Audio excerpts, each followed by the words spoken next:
네, 안녕하세요. 주더팬입니다. 10월 17일 월요일 평화로운 하루 보내시길 바라고요.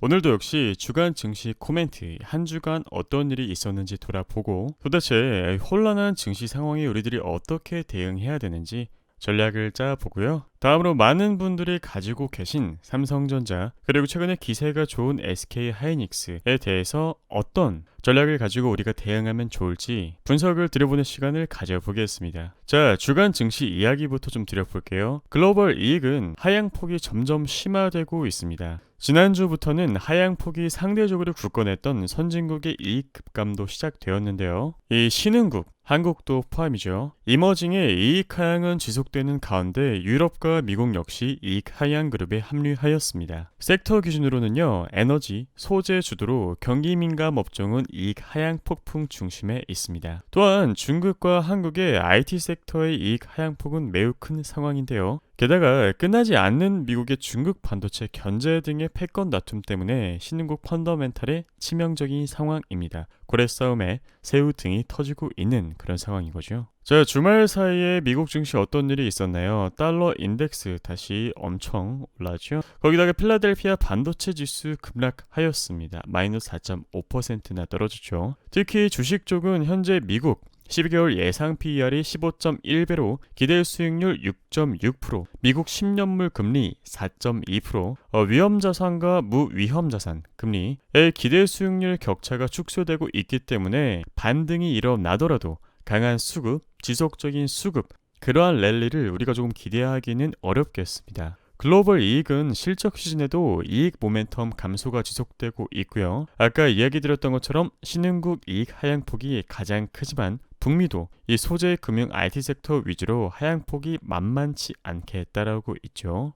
일부 항공주, 유통주, 신재생 에너지 업종들의 이익이 돋보이는 상황이기는 하지만 단기성일 확률이 높고 대부분 경기 민감 업종은 이익 하향폭이 가팔라지고 있는 그런 상황입니다. 한국의 22년 3분기 기업이익 전망치 역시 하향폭이 상당히 큽니다. 이번 실적의 주인공은 자동차, 유통, 음식료, 일부 2차전지 종목 등에서 아주 좋은 성적이 나올 텐데요. 다만 대부분 여타 업종은 실적 쇼크를 피하기가 좀 어려울 거예요. 그만큼의 수요, 수출 증가하지 않았으니까. 사실 애초에 3분기, 4분기 이익의 기대감은 크지 않은 상황이지만 곧 연말이죠. 그렇기 때문에 내년 실적에 대한 정보가 아주 중요한 상황이라고 생각하시면 되겠습니다. 자, 22년 3분기 기준 실적 상향 업종입니다. 호텔, 레저, 식품, 자동차, 백화점, 광고, 은행이 있고요. 거기에 마지막으로 전기 제품 2차 전지가 있죠. 종목들은 이렇게 있는데요. 여러분들이 관심 종목으로 등록하셨다가 최근 실적 시즌에서 주가 움직임이 어떻게 변동되는지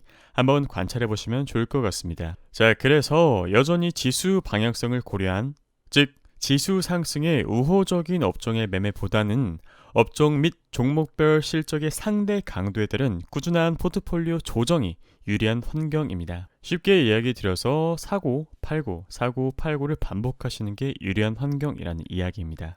자, 지난주 자료 복습 간단하게 드려볼게요. 금융위기 발발 가능성에 대해서 이야기 드렸습니다. 인플레이션, 그리고 역사상 가장 빠른 금리 인상, 중앙은행의 동시다발적인 긴축, 마지막으로 저는 신용, 부채, 부도 위기가 터진다면 금융위기, 실물 경제 붕괴가 가능하다라고 판단이 되는데요. 최근에 크레딧 스위스 이슈가 조금 있었죠. 그리고 영국 연기금의 문제도 있었습니다. 꼭 크레딧 스위스, 영국 연기금 문제가 아니더라도 금융시장에 문제점들이 쌓여 간다면 결국 이 화산이 폭발할 가능성이 높아질 것입니다. 터지지 않더라도 우리들이 방어 수단을 만들어 놔야겠죠. 지금으로서는 일정 수준 이상의 현금 확보가 가장 좋은 방어 수단으로 보여지네요. 자, 신용 부채 터지면 제가 실물 경기 붕괴라고 이야기 드렸었는데요. 이 위기는 사실 기업이 더 위험합니다. UBS에 따르면 지난 10년 동안 신용이 안 좋은 개인들은 대출을 점점 줄여왔지만 왜냐? 리먼 브라더스 사태를 겪었으니까요. 그런데 신용이 안 좋은 정크기업 대출을 점점 늘려왔습니다. 08년 금융위기의 공포를 잊지 못하는 개인과 다르게 기업은 신용위기를 너무 오랫동안 잊은 것 아닐까요? 고금리 시대에 적응하면서 어떤 위기가 발생할지 모르겠지만 점점 확실해지는 건 기업의 신용위기 가능성이 높아졌다는 것입니다. 정크 기업들은 사라져도 큰 영향이 없을 수 있겠지만 정말 만약 대기업이 도산된다면 대마불사가 될 수 있겠습니다. 그 전에 국가가 선제적으로 구제할 수 있겠지만 전 세계적으로 유행한 큰 정부 시대에서 국가 부채가 엄청 높아지게 됐는데 과연 국가가 경제적 재앙을 막을 수 있을까요? 걱정과 다르게 큰일이 일어나지 않았으면 하는 바람이 가장 큽니다. 지금 가장 중요한 이슈는 신용, 부채라고 보시면 되겠습니다. 영국 연기금 또한 마찬가지의 이슈죠. 혹시나 하는데 정말 영국발 위기가 터져버린다면 제2의 금융위기 실제로 다가오니까 우리들 철저하게 계획 세워서 잘 준비해 놔야겠습니다. 자, 코스피의 월봉을 거꾸로 뒤집어서 바닥을 확인을 해 볼게요. 일단 금요일날 이어났던 반등, 단순히 숏 스퀴즈일 가능성이 높다고 판단되고요. 그러니까 지속적인 반등이 아니라 이 휘발성이라고 판단됩니다. 제가 아까 꾸준한 포트폴리오 조정이 유리한 환경, 사고팔고 하는 게 유리하다라고 이야기 드렸는데 다만 경기 바닥과 주가 바닥은 일치하지 않거든요. 그렇기 때문에 저점을 잡아내기 위해서는 차트를 통해 분석해낸 가격대를 차분하게 기다리는 것이 좋은 대응 방안이라고 판단됩니다. 저번 주에 설명드렸던 그림입니다. 시황을 타는 주식이 가장 먼저 바닥을 찍고요. 그 바닥 근처에서는 고정비 압박, 적자 결산 등의 악재가 겹치고 이 최악의 시기를 탈출하는 것에는 손익분기점이 낮아지면서 단숨에 큰 폭의 흑자가 가능해지는 타이밍이 온다는 겁니다. 그런데 여기 경기 회복의 조짐 보이시죠? 경기가 마지막으로 가장 늦게 회복된다는 것입니다. 그렇다는 것은 대부분의 주식들이 바닥을 먼저 이렇게 찍는다는 것입니다. 찍고 올라가는 타이밍에 경기 회복의 조짐이 슬슬 일어나고 이때 사야지 하면 이미 주가는 올라 있다는 거예요. 그렇기 때문에 저점 매수에서 전략적으로 대응하는 것이 상당히 중요하다는 것입니다. 그렇기 때문에 차트를 분석하고 알람을 맞춰놓고 대응을 하는 것이죠.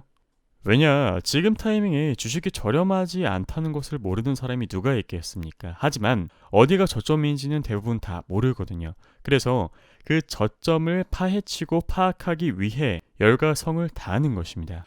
자, 본론으로 들어가서 코스피 월봉을 거꾸로 뒤집은 차트를 살펴보실게요. 개인적으로 금융위기급 이슈가 발생했을 경우에 코스피 최종 바닥은 1820에서 1700 초중반이 될 확률이 높다고 판단되는데요. 바닥권에 비유하자면 최소 이 정도는 발목에서 발 근처일 겁니다. 예를 들어 볼게요. 고점 대비 여기가 고점, 여기가 저점이거든요. 거꾸로 뒤집었으니까.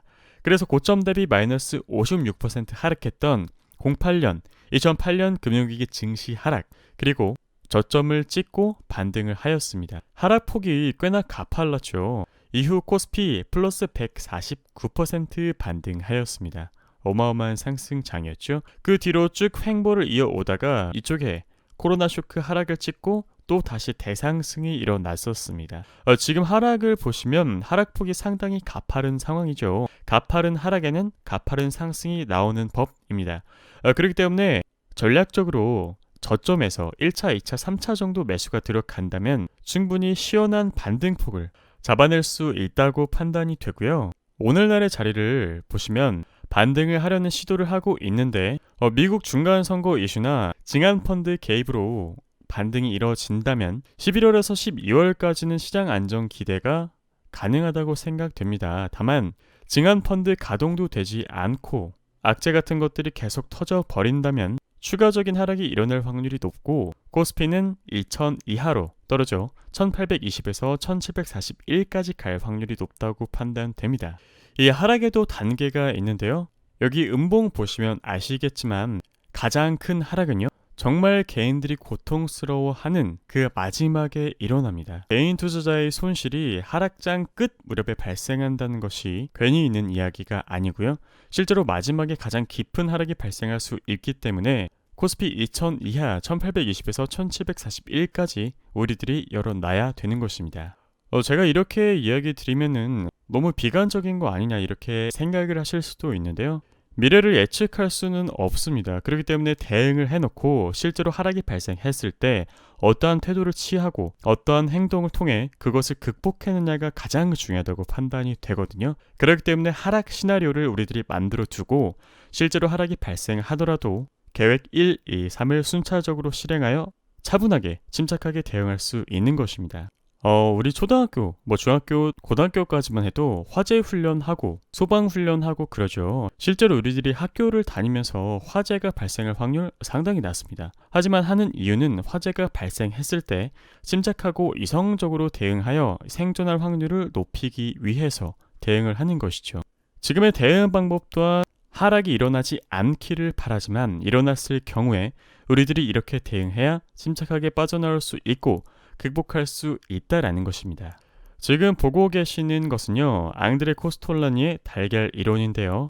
지금은 B2, B3, A1으로 가고 있는 그런 국면이라고 판단됩니다. 아직은 B2 정도라고 판단이 되고요. 우리들은 B2, B3, A1에서 1차, 2차, 3차 매수가 들어가야 한다 이렇게 판단이 됩니다. 지금은 동행 국면이죠. 마지막 아까 이야기 드렸던 큰 폭의 하락에서 아마 과장 국면에 이를 것입니다. 기업은 멀쩡해도 다들 매도하기 바쁨, 소심파, 조용히 헐값에 매수, 비관주의 팽배, 주가 폭락. 마지막 거래량 적고 주식 소유자 적다, 주식에 대한 뉴스가 암울하다, 금, 부동산 등에만 관심이 있다, 매도량과 매수량이 같다, 소심파가 조용히 매수한다. 자, 그래서 달걀 이론을 적용해보면요, B2에서 B3 구간 1차 진입, A1 구간에서 2차 투자를 고려해볼 수 있겠습니다.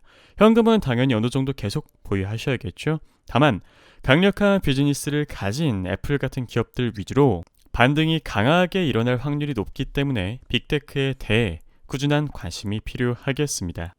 이 표 다시 한번 확인해 보시고요. 자, 저번 주 금요일에 드린 자료입니다. 연말을 위해 준비해야 할 것들이라는 제목인데요. 지나간 것과 다가올 것들, 경제지표와 다르게 마음대로 가는 시장에서 혼란스럽겠으나 9월 소비자 물가지수 결과에 대한 해석보다 다가올 10월 CPI에 집중할 수 있도록 노력이 필요하다. 즉 10월부터 튀어오른 물가가 유지될 경우 9월 CPI보다 충격적일 10월 CPI를 대응해야 한다는 것입니다. 그래서 다시 한번 10월 CPI 충격이 나올 조건 3가지가 있는데요. 국제 유가 가격이 85달러 수준 혹은 그 이상을 유지할 경우 기저효과로 10월 CPI 또 쇼크가 날 확률이 높습니다. 따라서 9월 결과에 혼동되기보다 10월을 준비할 데이터 관찰과 추적이 필요하고 공급망 진영 태도, 사우디, 미국, 러시아의 에너지 그리고 식음료 민감하게 추적을 해봐야겠습니다. 왜냐? 그것이 10월 소비자 물가 지수 가격을 결정하기 때문이죠. 긴축 카드가 금리 인상만 있는 게 아니고 아직 해소된 악재는 없기 때문에 주의를 해야 된다라는 것이고, 그러나 주요한 지지선에서 저점 매수에 대한 반응이 살아있다는 것은 ASML의 하루 플러스 12% 반등을 통해 확인을 하였습니다. 웬만한 대형주 주요 종목의 지지선, 지지 밴드는 설정해두었기 때문에 움직임을 관찰하며 대응해야겠습니다. 자, 그래서 매크로를 한 줄로 요약드렸을 때 금리 위협이 외환, 유동성, 신용을 자극하지 않을 확률은 낮다. 아직 시장을 낙관적으로 보기에는 이르다. 다만 하락이 깊고 가팔랐기 때문에 반등 또한 강하게 나올 것이다. 그 시점을 정확히 예측한다는 것은 마치 신처럼 미래를 예측하는 것과 같으므로 불가능하다. 그러나 우리가 가장 잘할 수 있는 것은 차트를 분석한 다음 바닥을 기다려 저점에서 투자할 기회를 얻는 것이다. 따라서 여전히 평정심을 가지고 인내와 기다림이 필요한 시기입니다. 주요 종목 차트를 참고해 볼게요. 자, 먼저 대표적인 반도체 주식 미국의 마이크론 웰봉입니다. 50.8달러에서 54.6달러가 주요 지지 밴드인데요. 만약 해당 구간을 이탈한다면 40달러 초반까지는 아예 그냥 열어두시는 게 좋습니다. 그렇기 때문에 오늘날의 자리 매우 중요한 자리라고 볼 수 있겠죠.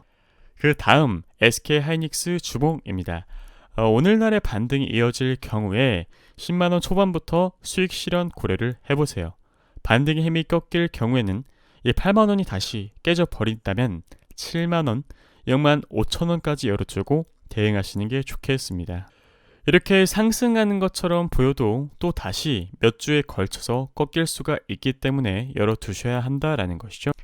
그 다음 SK하이닉스의 일봉입니다. 현재 반등 기세 좋죠. 그동안 항상 여기에 보이시는 60일선에 눌렸지만 지금은 그 60일선을 돌파한 상황입니다. 그런데 만약에 이 시세가 다시 꺾여 버린다면 아까 얘기 드린 것처럼 8만원을 다시 깨는지 안 깨는지 잘 확인하신 다음에 디테일하게는 75,200원부터 7만원, 65,200원까지 3단계로 대응을 해야 되겠습니다.